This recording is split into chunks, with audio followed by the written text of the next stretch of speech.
Guys, let's go. I'm leaving for McDonald's in 5 seconds. Why didn't you start with that? The Breakfast Stampede Meal. It's only at McDonald's, where there's a meal for every morning. There's a meal for every morning at McDonald's. Right now, try a McChicken Biscuit or Chicken McGriddles. Get 2 for just $3 and pair it with a $1 any size Coke. Price and participation may vary. Single item at regular price. Cannot be combined with combo meal. Ba-da-ba-ba-ba. And now back to the show. Debbie, thanks for joining me to discuss your daughter Deverie's case with us today. Thank you for having me, sir. And I know this has been so awful for you to deal with. As a parent myself, I can't imagine what it is that you've been going through. But I hope we can spread the word about Deverie's case and see if we can help bring it to people that might know something, and maybe we'll come forward with more information. That would be awesome. So it's been just over 2 years now since Deverrie was murdered in June of 2016, and this has been obviously a difficult couple of years for you. You battled to find answers in her case and spread awareness, and I've seen you on TV and on social media, and I think you've even said, in some of the news reports that you yourself are battling health issues on your own during this time. So all that combined, how bad has this last 2 years been for you? Horrible. I've lost my family for the most part. We're not nearly as close as we once were at all. I have a lot of anger towards the world, and that's kind of made things harder. Deverrie was my memory keeper. I have severe memory issues, and she kept track of everything like that for me. So I've been kind of winging it for the last 2 years. It's been bad. And you've made it your mission, it seems like, to really go out there and be out in focus and on TV and different news reports and stuff to really keep bringing this case to the public. I think that's probably the hardest part. I don't like people. I don't human well. I live in a bubble, and that bubble is gone, and I have to be on the news, and I have to do these podcasts about I'm not grateful. But I don't like humans. And it's been really hard dealing with all that. Having to give public speeches.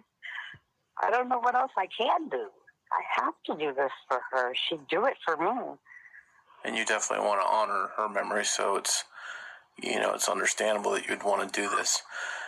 And Deverrie was 23 at the time of her murder. Was she still living at home with you at that time?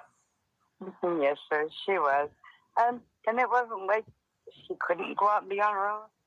She told me from the time she was little baby, she was going to live with me forever. She was never moving out, but she didn't. She stayed with me. So she was a mama's girl, sort of. I don't know if the term would be correct to say maybe I was a daughter's mom. She took care of me, like when I got sick, because I had pancreatic disease, and I couldn't eat, and I had feeding tubes at times, and she did all that not because she had to, but because she wanted to.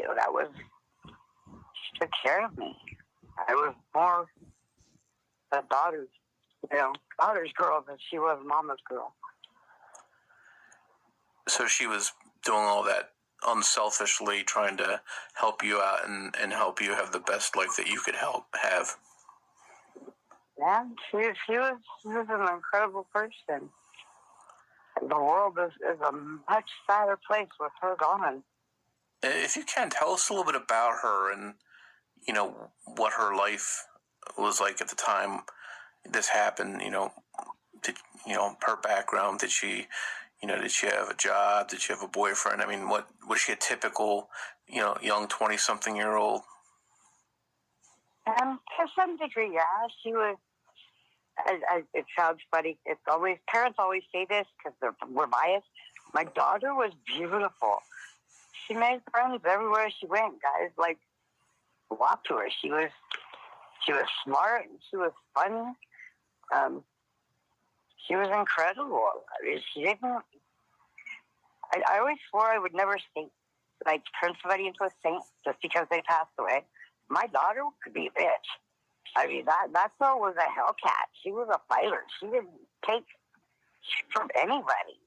You know, she was Bubba from the time she was 2.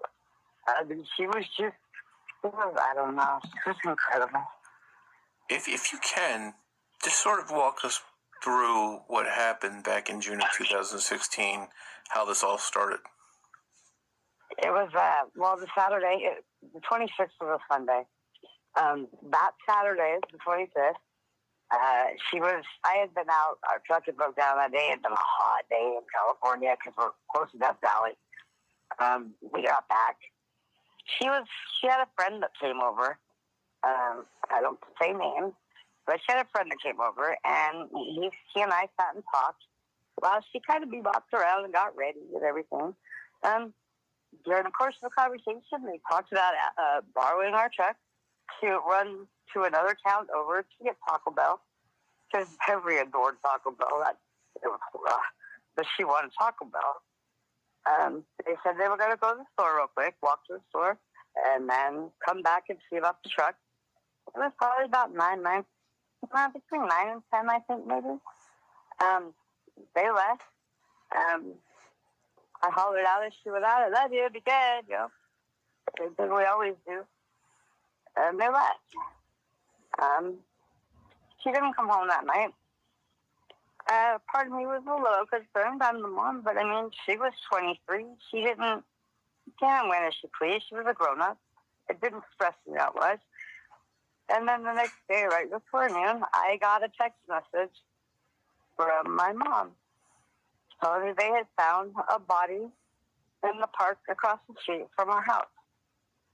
I texted my daughter several times, begging her to reply, begging her to respond, and she didn't. I took my granddaughter with me, and I got in my truck, and I drove to every house that I knew Deverrie had friends looking for her.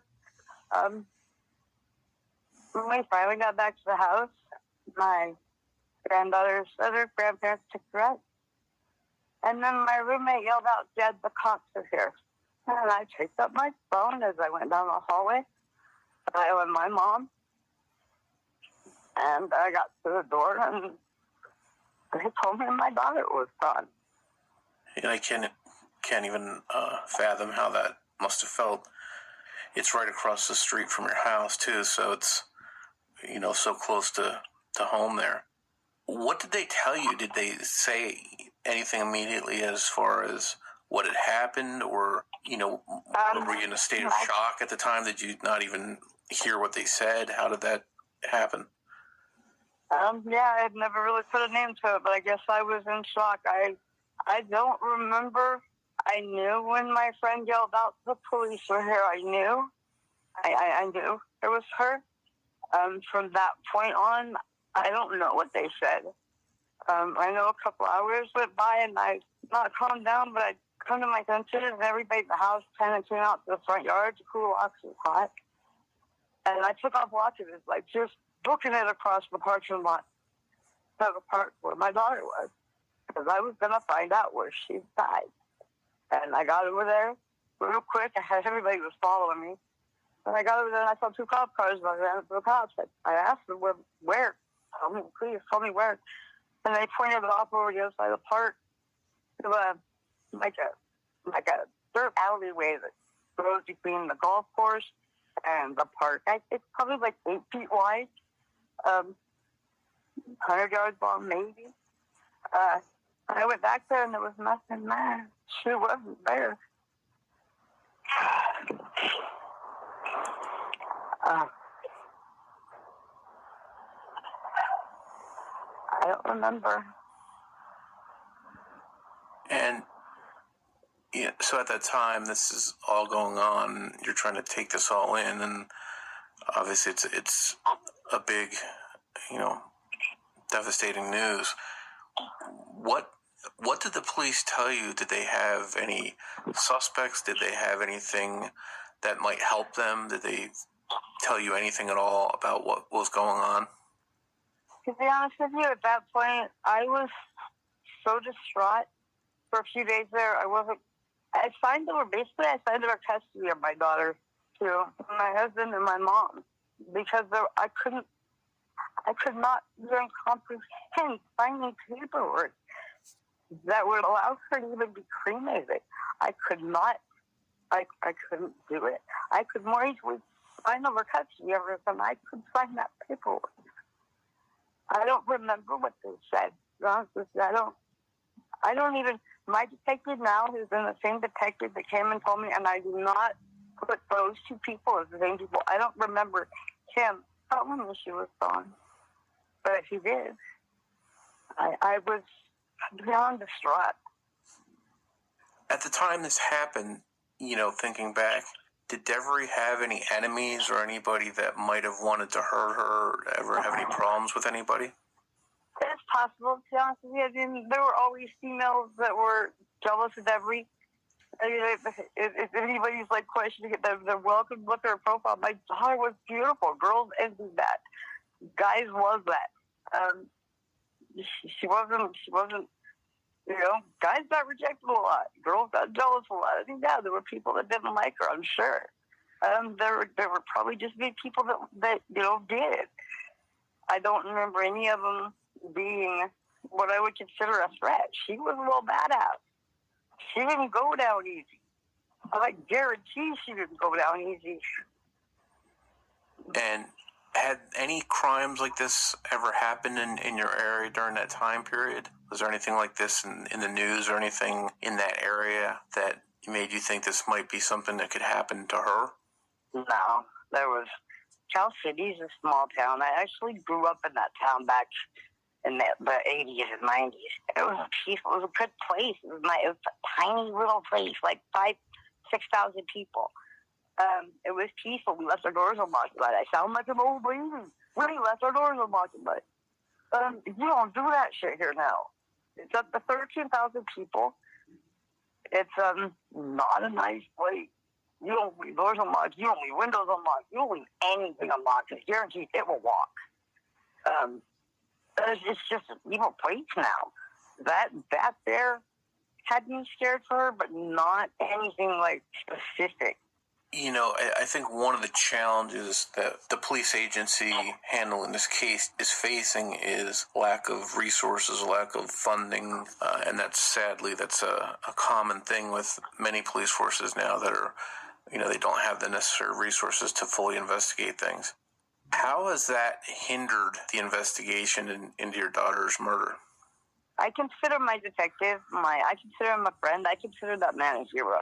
To me, anyway. He has done everything he could do in the little bit of a time he was allotted. There were 16 police officers on the force. Here recently, the city went through this silly thing where everybody wanted to wanted to vote down this tax. By the third round of voting on the same tax, it was down to we were going to lose our police department and our fire department if they voted no on this. From 16 officers, they were going to go all the way down to 4. They were able to handle that town with 16. That town would have become just a lawless mess if that tax hadn't passed. But my detective, aside from just being a detective working on my daughter's case, there are 5 unsolved murders in Cal City right now, and 3 unsolved missing persons in the last 12 years. That's to me, that's a high number for such a small place. The detective at times has had to go in uniform and hand out traffic tickets on a regular basis because they don't have enough cops. If he's handing out tickets, he's not investigating murders. But they didn't have enough people to cover everything. They just, in the last couple of weeks, passed that tax on the 3rd try. And now, I don't know what they're doing. I don't do politics either. They're throwing everything they have into getting the city fixed again. I don't know that that's going to work. They're going to hire some, retired detectives to come in and work the unsolved crimes, the big ones, and hopefully that will get us somewhere. But it's been crazy. Cal City has had this big marijuana thing going on. They're having people come out and grow and stuff like that. That took up a lot of the time of the detective. There's 2 detectives. They can't be doing all these extra stuff and still deal with the crimes that they're supposed to. So they're spread thin and short-handed, but, your detective that's working with you is a hero, and he's doing the best he can with the resources and the time that he has. I really do believe that. I've never, I've heard people bashing their police departments or whatever. I don't talk shit about police department. I don't talk bad about Sergeant Hayes. That man he's really tried. And if nothing else when it's over with, he deserves an award strictly for having dealt with me for this long. I'm a pain in the ass. And that's a good thing for Deverie's case, because that's the kind of thing that will keep that in focus and keep it in the news and on social media and stuff. So, I've talked to so many people that sometimes when you're quiet and you sit back, it will allow it to go to the back burner. But I think you've been very vocal, and hopefully that's something that's going to keep spreading awareness of Deverie's case. So tell us a little bit about how it was that you came to put up those signs or those billboards about your daughter's case. Back probably in November or December, a friend of mine showed me the trailer for that movie, 3 Billboards outside Ebbing, Missouri. And they said they saw it earlier in the day, and they thought that the woman was just like me. And they showed it to me, and I kind of laughed, and then showed it to a couple more people, and people were kind of agreeing with it, and it kind of just caught on in my head that maybe, I could do it. I'm trying to keep her name in the media, trying to keep her out there, trying to keep her prevalent. I thought this might be a way to possibly call attention to it more, and see if maybe someone will talk about it. It just seemed like a good idea at the time. And have they gotten a lot of attention? Have you had a lot of people talk to you about the signs? I don't know that it's really been a lot of people. I mean, we watched it on the news. It got seen, I guess, over on the East Coast and areas. People were telling me they'd seen it over there. I don't really talk to a lot of people. I kind of say to myself, but I watched it on media, on social media. It garnered some attention. I couldn't really say how much, but it did. It got some people's attention, I think. Now, in the movie, the woman that put those signs up was sort of trying to egg on the police. From what I understand, you are supportive of the police, but you still want to bring awareness to this case, but not necessarily doing it to torment the police. I guess kind of for me, there's a distinction between the police and my detective. He is the detective that's got my daughter's case. Has been amazing. If nothing else, when it's over, I keep telling people he deserves an award just for putting up with my butt. I've been a pain in the butt, and he's done everything he could all along through this whole thing, trying to figure it out. It's just that his job prevents him actually from being able to do his job. I try to be supportive. I don't know how to do this. He's a good guy. He's the only one who deals with that case. And those signs that you put up, were they just signs that you put out on your own, or did you have to pay for advertising for them? Well, no, I had actually. There was a couple of people that helped me out with it. A couple of Deverrie friends, a couple of my friends, basically. We did all the painting. We did all the social digging. We got all the materials. We did all of it, and then we just put it out there. We didn't get permission or nothing. We just put it out there it's on the busiest road, basically going out of town or into town, in hopes that maybe somebody would see it. Well, they're certainly eye-catching, and in the movie, it worked to get her point across, so hopefully people out there are paying attention to you for Deverrie. I sure hope so, because she never deserved it. Yeah. She should be here. And it shouldn't be 2 years past to find out who the hell did it to her. Who did it to all of us. Because, I'm not the only one that lost her. A lot of people lost her. And let's hope you get those answers and find out who did this. Do they keep you updated on a regular basis as far as any leads or potential things that are going on with the case? Do they ever, say, hey, we're still working on it and we think we're getting closer to finding who did this to her? I don't know that he ever actually had that option. I see my detective generally at least once a week. I go in and find him. I hunt him down, and we sit down and powwow. I recently moved out of the city, another city over, so I don't get in as often, but you can bet I text him, and I call him on a regular basis. I've gathered as much information, I think, as they have, with the exception of the scientific aspects of it. The stuff I find out, I take to him, I discuss with him. I'm careful. I don't say names. The people that do talk to me, I tell them directly, look, I want to hear anything you have to say. I will not tell anybody your name unless it comes down to it's going to solve my kid's murder, and then I'm going to shoot him like a goddamn canary. That's how it works. And I tell people that. So whatever information they've given me, I've taken to him. Have you had luck getting a lot of information and getting a lot of tips from people and things that you think might possibly help solve the case? It's really hard to say. There's a Limp Bizkit song called Break Stuff, and one of the lines is it's all about the he said, she said bullshit. I've heard so many stories, people trying to help. It's been a nightmare that people can come up with stuff that they can come up with. I don't understand it. It's been crazy. I'm not a trained investigator. I just play one in real life, and it's not fun. We share what we find out. I don't know if it's going to help. I wish I did. Now, to your knowledge, with it, not naming any names or anything, but do you think the police have a suspect or somebody they think might have done this that they're considering? There's several suspects. There's DNA evidence. It's an odd situation. There's no lack of theories about who did it and why. They just can't prove it yet. Hopefully, if there is DNA evidence, they can use that and possibly one day lead them to the right person that did this. Have you, in your own mind, had any suspects or any of your own suspicions about who might have done it? Oh, yeah. Deverrie and I were close. I knew all of her friends for the most part. They were like, if she saw them more than a couple times, they met me for sure. I met all her friends. I knew who all of them were. I have no idea. I don't know. I have suspects. I have people that I think could have, until somebody's actually arrested for it. I have no idea.